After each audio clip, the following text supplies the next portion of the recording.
Desde luego para nosotros como clientes principales y quizá pues el sector estratégico para Cleformación son las consultoras TIC, en las que ahí tenemos una colaboración muy estrecha y desde luego de hace muchos años, pues prácticamente desde que se fundó Cleformación.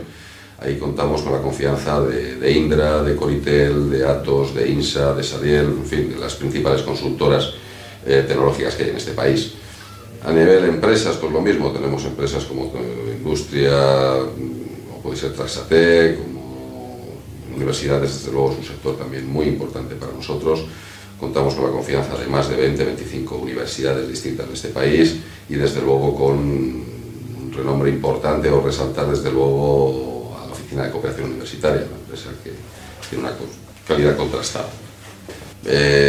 A resaltar quizá pues, la Administración Pública, pues, la Informática de la Comunidad de Madrid, o bien el Ministerio de Ciencia e Innovación. Hemos tenido también pues, bastantes proyectos de formación en la Generalitat Valenciana y en el Gobierno de Canarias.